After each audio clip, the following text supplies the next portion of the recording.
What's up, everybody? What's How we up? doing What's tonight? up? What's up? Woo! We got Leslie Ann. All right, so tonight we got a few announcements to tell y'all, so I'm gonna go ahead and kick us off. All right, so we're back for our third week of our series Lost and Found. Lately, we have been talking about lost things and how they get found. At times, we can feel lost, whether it's in life, relationships, or our faith. Tonight, we are talking about how even if we find ourselves lost, Jesus will always welcome us back. Yes, I love it. The next announcement we got for you guys, we've had an incredible year so far, and I hope that most of you have taken some photos throughout your year in your life group here hanging out at the Element, and we want to be able to share those. So if you haven't done it yet, post it to your social media and use the hashtag the Element NHCC. And if you use that, we can pull that and get to share some of your photos from the year. So again, use the hashtag the Element NHCC, and we'll be able to share the photos that you've taken this year. So check those out and share them with us this week. So some of us right now have stuff that we're struggling with in life, or maybe we're something that we're celebrating, and we want to hear about it. So no one is meant to do life alone. And if you need prayer or just someone to talk to, scan the code on your name tag or on your leader's clipboard, and let us know how we can pray for you in any way possible. All right, guys, will you pray with us? Father, we thank you for tonight, that you are alive and that we get to worship you tonight. Father, I pray that we would draw in to your presence, that we would just simply say yes to you tonight, God. Whatever is going on this week, for some of us, it might just be a really heavy week. And Lord, we know that you are greater than anything that we face. And so I pray tonight that we'd feel that weight be lifted, that we would get to just experience your freedom tonight, God, as we give it all to you and worship tonight. It's in your name we pray. Amen. Hey guys, let's stand and worship. So good to be back. Woo-hoo.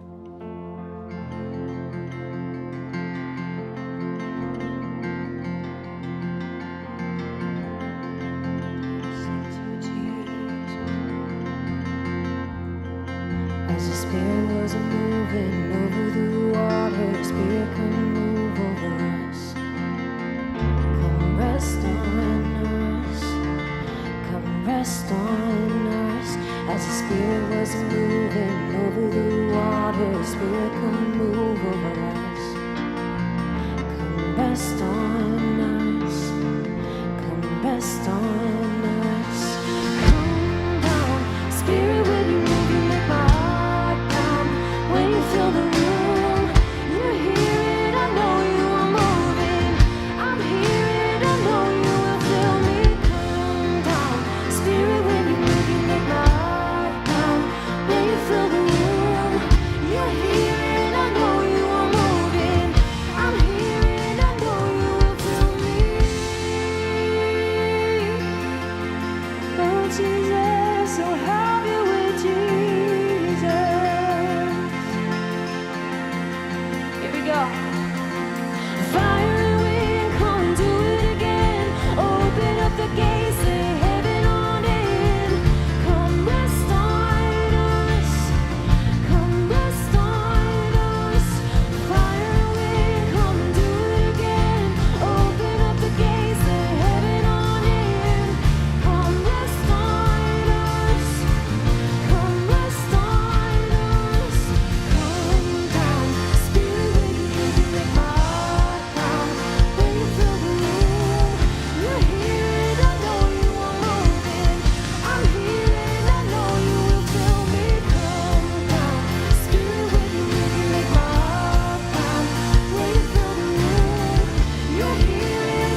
then you came along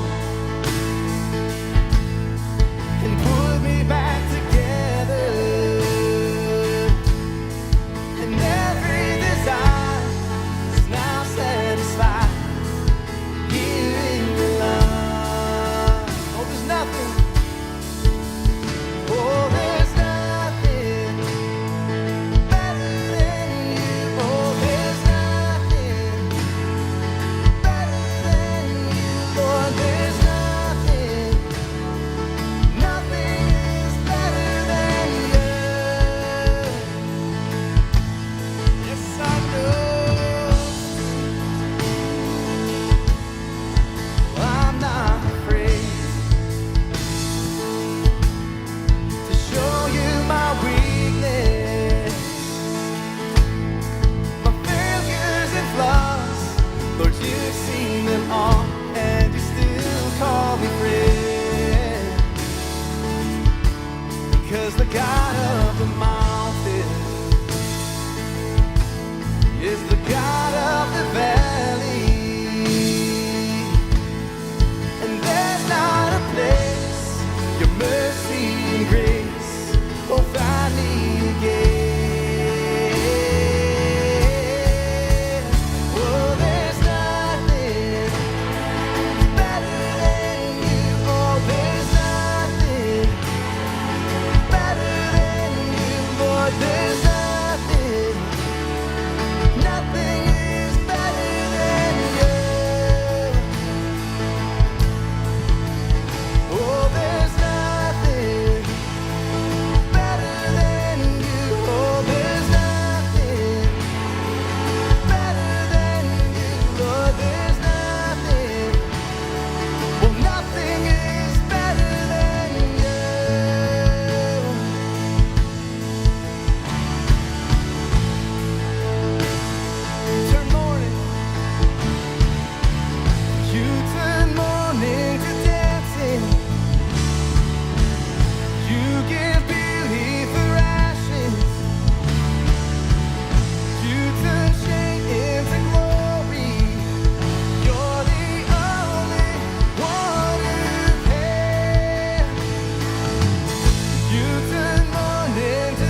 never gonna let, you're never gonna let me down. You're never gonna let, you're never gonna let me down. You're never gonna let, you're never gonna let me down. You're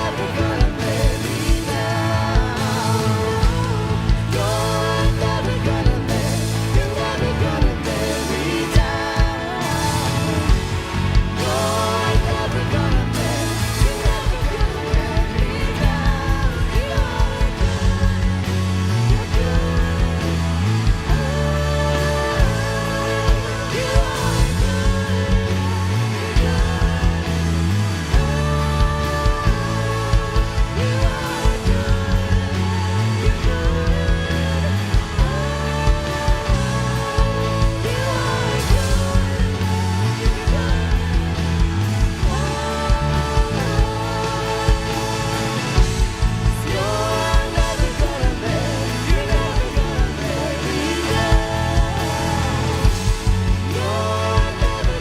you're never gonna let me down.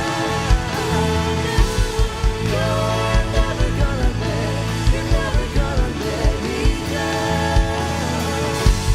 You are good, you're good.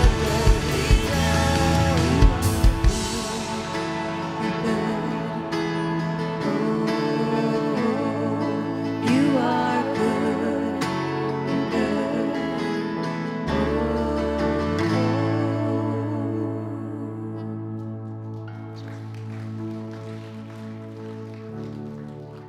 Thank you all for worshiping with us. It was a pleasure to worship with you.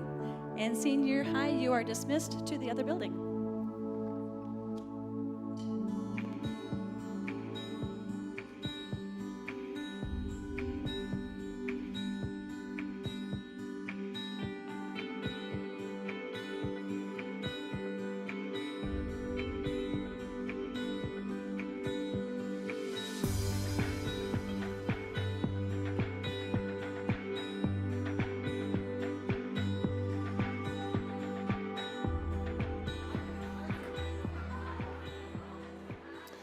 All right. High school, we love you guys. Y'all are amazing. Hey, let's give it up one more time for our worship team. They're incredible.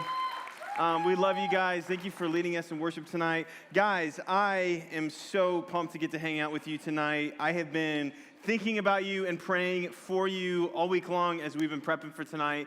How many of you guys have really enjoyed this current series? You guys are like, yeah, it's challenging me. I know for me, this one has really been challenging me personally, and in my walk with Jesus. And man, so many times, and I don't know about you, but so many times it can be easy for me to feel lost. It can be easy for me to feel lost in life and where I'm going. And the beautiful thing, and the thing we've been talking about, is that Jesus was all about and is all about helping lost things become found. And so wherever you're at tonight, if you're in this room and going, yeah, like I'm pretty confident in my relationship with Jesus and I don't really feel lost, man, that's awesome and that's okay. Jesus sees you and loves you. And if you're in the room tonight and you would say, yeah, I'm feel really lost right now. Like I don't know about this Jesus thing, or I feel like I just am kind of at a loss in my life and relationships. I just want to tell you, Jesus sees you. And so tonight, we've been talking about things that are lost and how to find them again. So I thought it would be fun to start tonight off with a game that's kind of inspired by the lost and found section. I love that some of you raise your hand. You're like, I have no idea what I'm about to have you do. So I need one guy and one girl. Let's go ahead and right here in the shirt, the white shirt right here. Come on up. Everybody, all right, Brenton, come on up, buddy. Everybody's pointing at Brenton. All right, come on up, guys. Let's go ahead and give them one big clap as they come up. Awesome, guys. All right, so I'm going to have you come over here. Go ahead and stand on that white line. I'm going to move over here. So, yeah, Brenton, you stand on that white line. All right, I'm going to drag this over. And what is your name? Lorelai. All right, so we have Lorelai and Brenton. So what I'm going to have you guys do, who here has ever seen or played Minute to Win It? Okay, a lot of you. So this is how this is going to work while it's super loud. You guys ever seen people like play drums with these before? It's crazy, right? I wish I was that talented. All right, so what we're going to do is, in a minute, your goal is to get as many of those things into these buckets, okay? So the trick is you have to stay standing where you're at. So kind of like free throw style, you have to try to shoot those items into here. So I picked some stuff out of our lost and found in our storage closets. We got some sleeping bags that some of you guys have left here over the years. I got some TP. Like a few months ago, this was a big no-no to play with, but you know they're back in stock, so we can use these. Got some frisbees, all sorts of cool stuff. So the object is, in 1 minute, whoever gets the most stuff in their trash can is the winner, all right? And I got a prize for whoever wins. And it doesn't matter what you grab, right? It doesn't matter, right? It's just the content of the stuff. So whoever has the most things in there after a minute is the winner. Are you guys ready? All right, let's count it down from 5, and you guys will start. Ready? 5, 4, 3, 2, 1, go!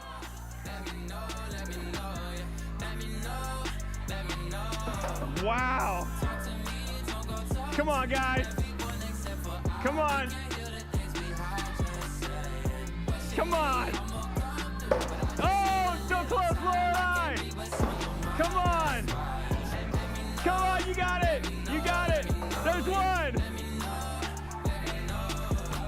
You ain't in no rush to open up. Who deserve your 30 trust? seconds. Gotta earn it slow, lose it fast. Louboutins and Birkin bags ain't the things that make you dope. You got beauty in your soul. I see God inside 20 you. I 20 swear there's a seconds. light about There's you. two. You made me proud to know you. I wish I knew you sooner, cause your conversation crazy. You got that Three. vibe to change your room up. Your body and your mind strong. You don't go through my phone. Oh. You got hella clothes. Why you All right, always everybody putting count it mine down. on? 5, You don't understand 4, body. 3, 2, 1. Time. All right, you guys. Good job, good job, good job. Amazing. All right. I think we have a clear winner here, guys. There's no shame, Brenton, but Lorelai, you are the winner. Great job. Everybody, let's give her a big round of applause. Good, Lorelai. You guys can take a seat. Awesome. You are so welcome. You can share that with your group or keep it all to yourself. It's totally up to you. Thank you, guys. We'll clean that up in a little bit. Sure, you can have the candy cane. You can have the ping pong ball. Sure. Thanks for helping me clean up. All right. Cool. Awesome, guys. So that was fun. Very cool. Any of you wish that you could be on Minute to Win It? I love that game. It's incredible. All right, guys. So as they take their seat, you guys did an awesome job. So how many of you guys, maybe not so unlike this game, how many of you have ever thrown away something that you regretted?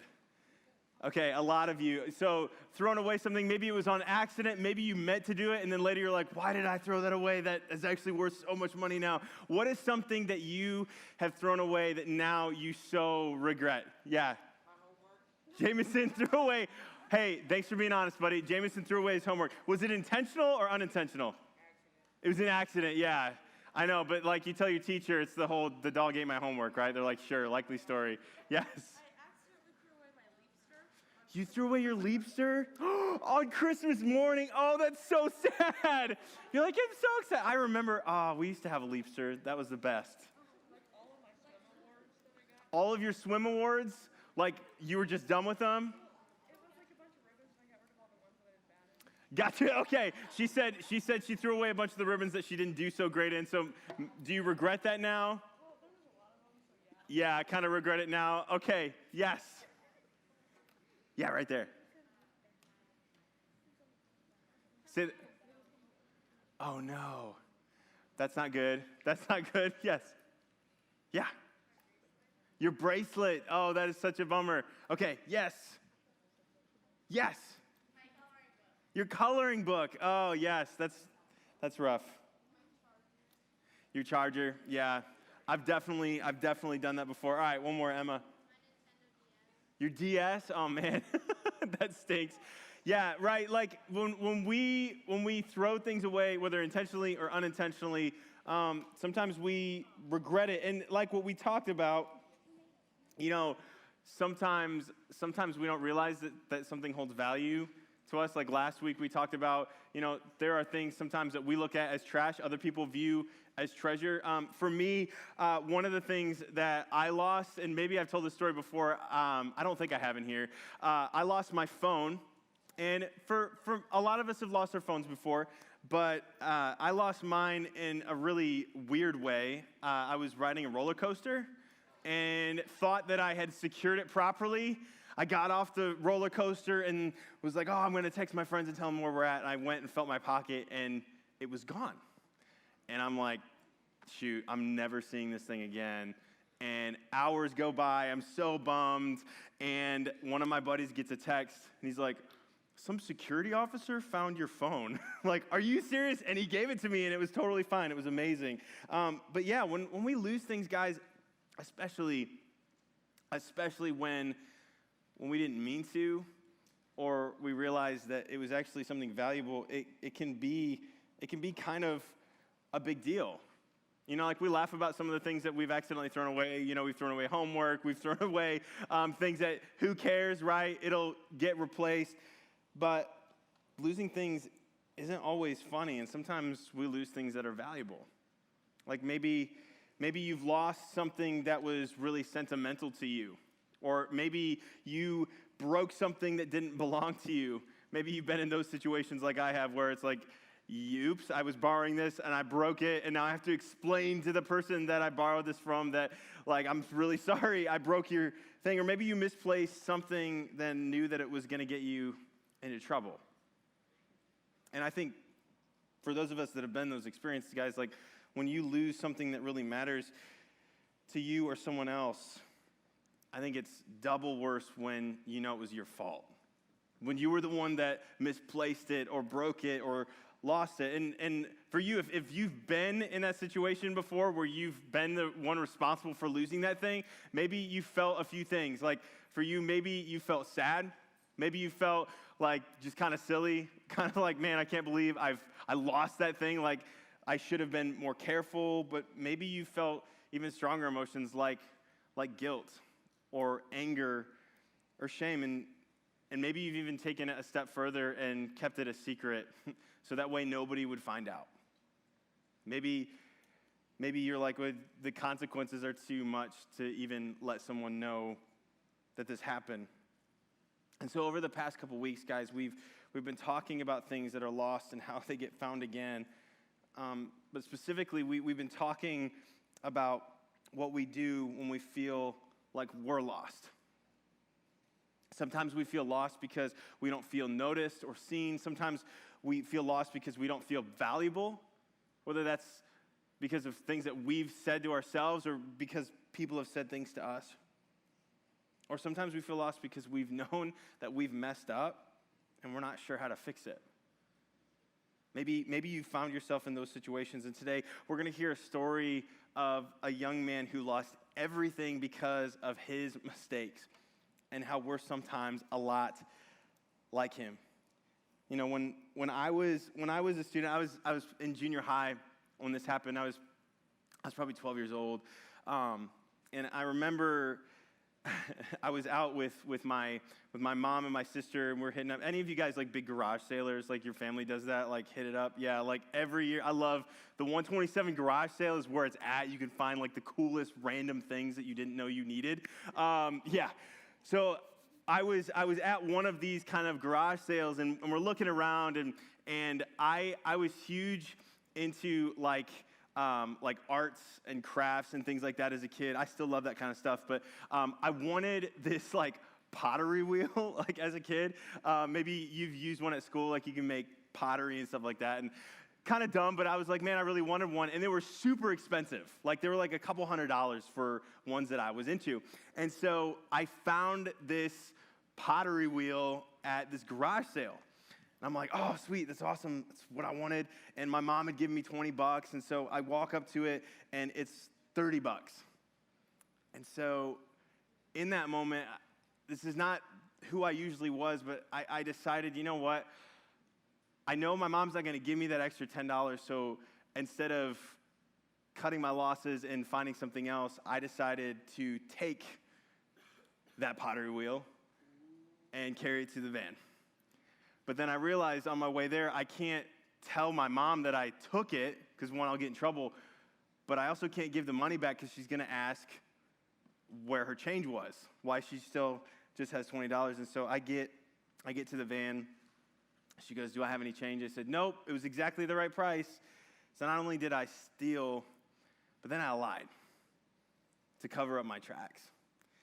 And, I remember at first I justified it because I was like, it was a garage sale. They wanted to get rid of it anyways, right? Like, who puts something in a garage sale if they don't just want to get it gone? So, I justified it, but deep down, I knew what I had done was wrong. I not only stole something, but I lied about it. And I also stole money from my mom because I kept the $20 to cover my tracks. So I remember getting home, guys, and just feeling like, man, I am a horrible human being. But I can't tell anybody about it. I can't face my parents about what I've done because I'm going to get in big trouble, and I'm probably going to lose the thing that I really wanted. And so I just sat there. And I'll tell you, actually using the thing, it wasn't enjoyable because I hadn't gotten it out of the right reasons or heart. And to be honest with you, I felt really far from God because I knew what I was doing was wrong. And maybe you have been in similar situations. Maybe you don't have a story quite like that. I was not normally a thief. I can tell you that. I don't know what came over me. But maybe you've been in those moments where you're like, I don't know what came over me. I did this thing, but then you felt like you had to do more things that you knew were wrong, whether it was lying to cover up your tracks or something else. Maybe you feel that same way. Maybe you did something that created distance between you and a friend, or maybe between you and God. Maybe you feel distant from God because you either feel like your choices have caused you to feel distant, or maybe because you have never felt close to God before. And maybe for you, maybe you can relate because you've made a mistake that you felt like it ruined your relationships with other people, and you just wish that things could go back to the way that they were before. And so if that's you tonight, I want to offer some encouragement through this story that we're going to dive into. Because throughout this series, we've been in this one book in Luke. Just this one, actually, chapter in Luke. And it's this story, the series of stories that Jesus tells these guys named the Pharisees. And so the stories that Jesus tells are called parables, which are a story that he makes up to share a truth about God. And so these guys, the Pharisees, like we've been talking and sharing the past several weeks, they were kind of the religious elite of Jesus' day, meaning they knew all about the Bible. They knew all that there was to know about God. And instead of making them more compassionate and loving towards other people, like knowing God more should, they became really self-righteous and really stuck up. And the very people that God called them to love, they looked at and said, nah, man, you're a bunch of sinners. We want nothing to do with you. And so all of that knowledge, it puffed them up and made them really arrogant. And so these stories Jesus used to share with the Pharisees, hey, you've got this all wrong. And so just to recap, guys, the first week we talked about this story that Jesus shared about the shepherd and his sheep, and how the shepherd went to find this one lost sheep. And the whole story was about that when we wander far away, that God is not waiting for us to just mess up and have all sorts of judgment against us. He shares God's heart that when we wander away, that he carries us lovingly back to safety. Last week, we talked about the story about this woman who lost this coin that was super valuable to her. And when she found it, she was super pumped and shared that good news with everyone around her. And Jesus shared the story to show that God doesn't give up on us when we wander away. He doesn't go, oh man, well, they've walked away from me. They've made too many bad decisions, so sorry, I'm done with you. No, God continues to love us even when we choose other things but him. And so tonight we're gonna talk about what what this looks like in our lives. When we feel disconnected from God and from others, how does he respond? Because I don't know about you, there have been times in my life, especially times like that, where I've made decisions that I know aren't the best for me. One of my first thoughts is, does God still love me? Like, does he see me? Does he care to even go looking for me? And if I come back to him, is he just going to be angry at me for what I've done? Maybe you've thought the same.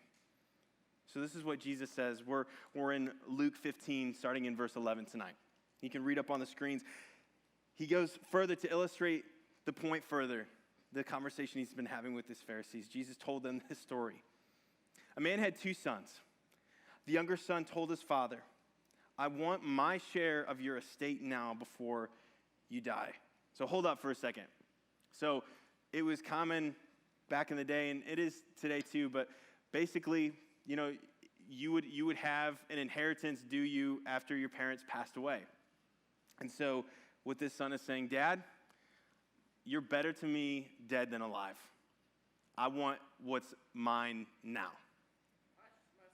It is messed up, man. I feel you. But this is what he says. A few days later, after his father agreed to divide his wealth between his sons, a few days later, his younger son packed up all of his belongings and moved to a distant land. So not only did he take his inheritance, but then he up and leaves. And there he wasted all of his money in wild living. About the time his money ran out, a great famine swept over the land, and he began to starve. He persuaded a local farmer to hire him, and the man sent him into the fields to feed the pigs. The young man became so hungry that even the pods that he was feeding the pigs looked good to him. That's disgusting. But no one gave him anything. And when he finally came to his senses, he said to himself, man, at home, even the hired servants have food enough to spare, and here I'm dying of hunger. I'll go home to my father and say, Father, I've sinned against both heaven and you, and I'm no longer worthy of being called your son. Please take me on as a hired servant. So, man, that's pretty dramatic, right? Like, in just that small section, he goes from being son to, I don't care about you, Dad, to leaving, to squandering everything, and now he's at this kind of rock bottom place in his life. And even though I know this is a dramatic story, guys, I think we can all probably find some things that we have in common with the son. Because all of us have been in places like this. There's a few things that I see in here that I think we can all relate to. The first is that the son was impulsive, right? I mean, he makes these big life-altering decisions for himself, and apparently he doesn't get any guidance or wisdom from anybody around him. He just decides, you know what, I'm done with this place and I'm going somewhere else. The second is that he actually acts really hurtful because of his actions. And maybe he didn't mean it this way, but his actions and words hurt his dad. By asking him for his inheritance early, like we said, like he was essentially looking at his dad in the face and saying, yeah, Dad, you know what? You're worth more to me, dead, than you are alive. Give me what's owed me so that way I can split and do what I want. The sad thing with that, too, is he's also basically telling his dad, this relationship that you and I have, yeah, it's not worth anything to me. I don't want to have a relationship with you or anybody anymore. And the third thing that he struggles with is selfishness. The son is selfish by not stopping to reflect on his actions and how they might be hurting his family and people that love him. The son was acting very self-centered. He cared only about what his money and this big grand adventure that he was planning for himself was all about. He didn't care about the repercussions of what that meant for people that cared about him. Even though the son had safety and food and money at home, he was dreaming of going to this distant land where he imagined that he could do whatever he wanted to do, have the freedom where nobody could tell him what to do. He could spend his money and just have fun and find everything that he thought he was missing at home. And for a while, guys, like we see, like he gets that. He gets what he thinks he always wanted. He lives this lavish lifestyle, and I can imagine he probably all of a sudden has these people come out of the woodworks that are his friends, like, hey, dude, this guy has money, and he can do all these things that we want him to do for us, and so he has all of these friends and people around him. But guess what? Like we see, it doesn't last. The famine comes, his money dries up, more than likely his friends ditch him, and he's left alone, starving, literally eating pig food to stay alive. This is where he finds himself. And it's here in the story, guys, that it's really important for us to understand the context of what Jesus is trying to say and who he's speaking to. Because sometimes it's easy to take a story like this out of context and not really understand why Jesus was sharing it. Because remember, Jesus, he was sharing this story to Pharisees, so people who studied God's law, who knew everything that God had to say about that. And one of the things that the religious leaders saw was pigs, for example, like they were considered unclean. Like if you were going to be super religious and be super holy, like you didn't eat pork, you didn't even hang out with pigs. Like to be around that kind of animal was unclean. It wasn't acceptable for them to do. And so when Jesus is sharing this story that this son was eating with the pigs, the Pharisees would have seen this as a sin against God. And so while you might feel compassion for the son in the story, well, man, like, this guy has nothing to eat. Like, he's starving and he's eating with the pigs. Like, man, I feel bad for him. The Pharisees hearing the story likely would have responded with disgust. Like, oh, he's dirty. He's sinful. Like, he's doing what is wrong. And even though this son in this story, he never existed, right? Remember, this was a parable that Jesus is sharing. But I think if he had, I think we can assume that he would have been pretty broken at this point. To be at a point of total desperation, of not knowing what to do next. He'd thrown everything away that had been good in his life. He lost his family, his money, his livelihood. He lost probably even his faith in this moment of his life, where everything around him just seemed to crumble because of his own bad decisions. He found himself disconnected from others and from God, and he probably was filled with the same shame for what he had done and fear about what he needed to do next. But just like maybe you've been in situations where you're like, I don't know what to do next, and even though it's scary, I know I need to take one step towards maybe telling someone about what I've done. That's what the son does in this desperate attempt to find some sort of freedom and relief. He decides to go home. But he decides, I'm not going to go home as my dad's son.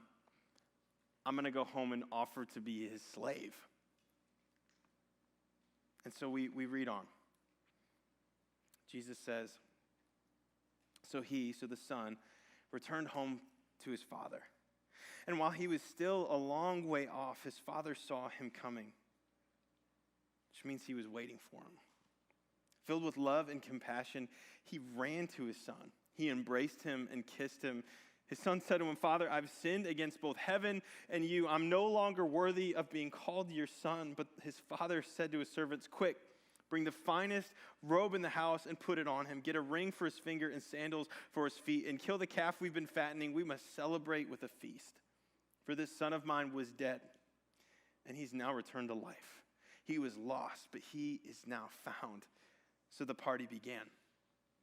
Man, like what a response, right? I mean, put yourself in that son's shoes for a second. You're going through the whole conversation in your head. Like, I don't know if you've ever maybe done speech class before or had a really hard conversation with someone. Any of you like do the whole speech ahead of time, like in front of a mirror or something? Like, okay, this is what I'm going to say when I do this, right? This is what I'm going to tell them. I can imagine he was probably doing the same thing, repeating the same thing over and over again. This is what I'm going to tell my dad when I see him. This is what I'm going to tell my dad when I see him. When he goes to scream at me and yell at me, this is what I'm going to do. But his dad flips the script on him. He doesn't respond the way that he thought he would. After wasting his money, disgracing his dad, and bringing shame on himself and his family, his father is still filled with love and compassion for the son. The father runs to his son to hug and kiss him. But a hug, like an embrace, is not the only thing that his dad does. He literally throws on him and takes off of him the old ragged rags that he was wearing and lavishes him with new clothes. It'd be the same as getting home and like your parents had bought you all of the swag that you could never afford and saying, here, like, I got this for you. What the father was telling the son in this moment was, no, you're not just a slave. You're not going to be my servant. I'm welcoming you home as my son. All the things that you've done, that doesn't stop you from being my son. The father didn't just allow his son to move back home with them. He forgives him completely, and he welcomes him in as his son. So Jesus, he shares this story not only to remind the Pharisees, but for us, something really important about who God is and who he's calling us to be. Years after Jesus told this story, this guy named Paul, he was someone who was deeply impacted by Jesus. If you're interested in hearing Paul's story, check out the book of Acts, man. There's so many good stories in there. But Paul was a Pharisee himself. He was someone who hated Christians, and God had an encounter with him, and he went from being someone chasing after Christians, trying to imprison them, to being a Christ follower. And so Paul shares these words with the church in Rome in Romans chapter 2, and he kind of echoes the same thing that we're talking about here. Paul says this: you may think that you can condemn such people, but you're just as bad. And you have no excuse. When you say that the other people, that they're wicked and should be punished, you're condemning yourself, for you who judge others do the very same things. And we know that God in his justice will punish anyone who does these things. Since you judge others for doing these things, why do you think that you can avoid God's judgment when you do the same? Don't you see how wonderfully kind and tolerant and patient God is with you? Does this mean nothing to you? Can you see that his kindness is intended to turn you from your sin? Paul's being kind of like not pulling any punches in this moment. He's sharing this with other Christians who are judging other people based on how they're living their life. And saying, when you judge someone else and treat them like they don't have value because they mess it up, when you mess up just as much, we're being a hypocrite when we do that. That it's not our place to pass judgment on someone else. Our place is to love them and point them to Jesus. And like the father in Jesus' parable, God is so kind and loving and patient with us, guys. He's not this angry old man in the sky just waiting for us to mess up so he can throw a lightning bolt at us. That's not the God that we serve. That's not who he is. God is like a loving father who's always ready to welcome us home, and Jesus is God. So when you've made decisions or mistakes that have led you far from God, I hope that you'll remember what the son in this story discovered about his father. When you feel lost, Jesus welcomes you back every time. There's not after the second time, after the third time, after the fourth time, then maybe I won't know. Every single time, Jesus says he's going to welcome you back. You know, when I took that thing and then lied about it, I realized like I had let something that I thought I wanted more than anything else in that moment, I thought that was going to make me happy. I thought that if I had this thing that somehow I was going to feel good.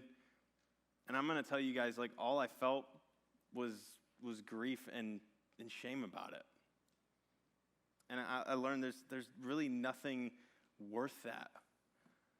And that even when it's hard, telling the truth and being honest when you mess up it's never the easy thing, but it is always the best thing and the most freeing thing that you can do.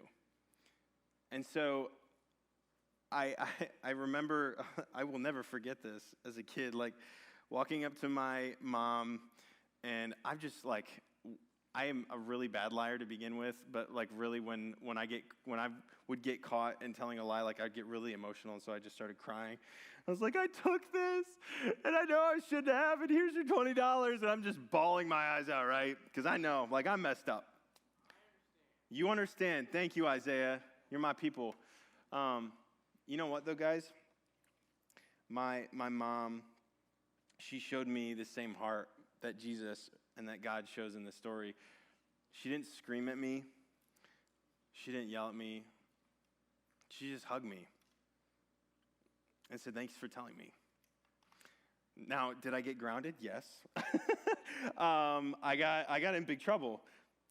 But guys, if you are worried to come to God or share what you've been hiding because you're worried about what somebody else is going to think about you, and you're doing this alone, can I just tell you, you don't have to do that. If you're struggling with something tonight, like, we are here for you, and we love you, and you do not have to do this alone. God is not waiting for you to mess up. In fact, he is waiting for you to come to him, and he's going to run to you with open arms. So what about you? Maybe tonight, if you felt disconnected from God because of your choices or mistakes, maybe tonight your step is to realize that God's waiting for you, to run to you. I hope that you can remember the story of the son when you feel disconnected from God. Just like in the story that this loving father is waiting for the son, God always welcomes you back home. And whether it's for the first time or the 100th time, he always welcomes you back. So I wonder if one of the reasons that it's hard to believe that Jesus always welcomes us back is sometimes, maybe in your experience, if you are here tonight and you're still not convinced, you're like, Alex, I don't really know if I believe that that's true, that God would always welcome me back. Maybe for some of you in the room, it's because what you've experienced from people who claim to follow Jesus, that they haven't given that as an example for you. Maybe you felt like there have been times where you've actually been honest about where you're at, and instead of being met with love and care, they looked at you differently and treated you like you weren't valuable. If that's been your experience, guys, I'm so sorry, because it's not supposed to be that way. We are all in progress, and we all have work to do to look more like Jesus. But what I want us to be thinking about is, how can we become more like that Father? How can we be more welcoming to those around us? How can we turn the element into a place where anybody that comes to feels so welcomed? And I want to say, like, one of the things I absolutely love about you guys is that you embody this really well. I even think about, back several months ago when we did open mic night, I love how encouraging y'all are, how much you cheer on each other and you're for each other. That same heart, I just want to encourage you guys, embody in every part of your life. How can you help someone feel like they belong and are welcome when they're around you? Because the reason why Jesus shared this story to the Pharisees and why he was angry with them was because they were being judgmental towards others. And I wonder if there are steps that we can take to make it easier for people to come back to God after they've wandered away. You know how much you need to know that Jesus always welcomes you back. So how can you help somebody else see that? Because here's the cool thing, guys, and I'm going to wrap up with this. Each of you have the ability to share and help others know that they are welcome At the very least, you have the ability to help others not question whether or not God will welcome them back because of the way that you treat them.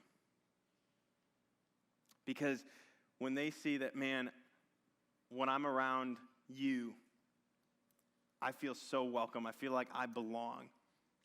Maybe God's that way too. When you find yourself not being welcoming to someone who has wandered from God, I hope that you remember the truth that Jesus shares with the Pharisees. That the people we fail to welcome are the people that Jesus welcomes with open arms. Just like the son in the story, we've all hurt and wandered far from God, even you and me. We've done it. But no matter how far we've wandered, God still welcomes us back. So I hope tonight, guys, and I'll close with this, that I hope that you let the welcoming heart of Jesus change you so deeply that you begin to welcome others back, just like Jesus always welcomes you. Like the father in the story, Jesus welcomes you back, and he always will. Would you pray with me, guys? Father, I thank you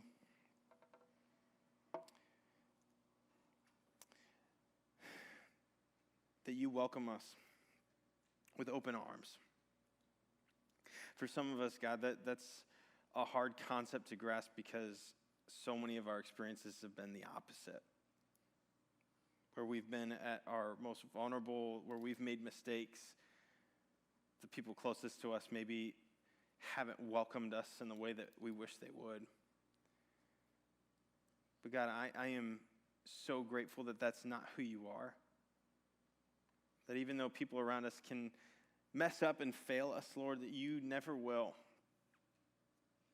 That you are right there, that you are waiting for us, God. And I pray that as we experience that, Jesus, that not only would that change our heart and our life, the way that we see ourselves and our value in you, God, but that we would also be a people that would help others see that they are welcome and loved by the way we treat them, God. Forgive us for the times that we just simply have forgotten how to make someone else feel welcome. And help us to do better, Lord. Teach us to live and love like you do, Jesus. Father, I just pray for our conversations tonight, that they would be awesome, that we'd have a great time connecting in groups. Just thank you for these amazing students and their leaders, Lord. Pray that you bless them. It's in your name we pray, Jesus. Amen. All right, guys, I love y'all. Have a great time in